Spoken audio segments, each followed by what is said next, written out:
Willie Randolph, who's having a big year this year.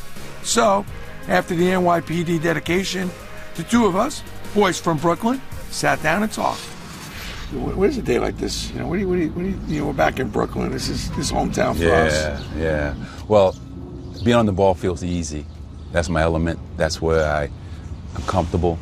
You know, feel the pressure, the anxiety, but you know, when you walk into a police station, you know, you can feel that. You know, but that's real life. That's real. That's leaving home in the morning and God willing, you come back. You know, so I have a lot of respect for those people there. I remember when I was growing up as a kid in Brownsville, Brooklyn.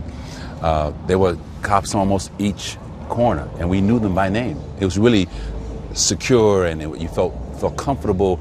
You know, if you got out of line, they get you back in line, and they talk to your parents. It was just a different era. I get it, I understand that, but I always grew up with the healthy respect for, you know, the NYPD and all servants who protect and serve us. So being here today it's been a blast for me, meeting the families and being able to hopefully give them some relief from some of their pain is what it's all about for me. So good to be here with Paul, and it was enlightening for me to see, you know, them go about their business and to see how they have to keep their spirits up too, because you know it's tough, and you know their comrades, they fall, they pass, and that affects everyone, not just the people in the force, but everyone who has a heart and who bleeds for these guys who put their lives on the line every day.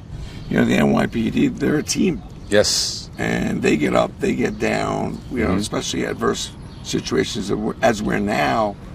You feel like you can't do enough because we need them so badly. The Ramos and Lou family, very humble, a lot of humility there, yes. I thought, with the two families. Yeah, no doubt about it. My first time meeting them, very humble people.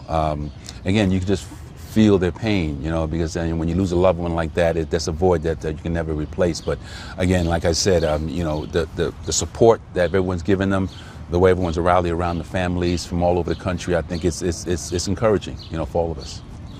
You know, right now you want to play me in a little handball right now. Or it feels good to be back in Brooklyn, huh? It really does, man. It brings back so many memories. Yeah, the handball courts, the basketball hoops, playing Skelly. I don't know if you remember playing Skelly when we were kids and stuff like that. Little stick ball, and it just brings it back very vividly. It really does, Brandon, because these are the streets that I grew up in. I grew up in Brownsville.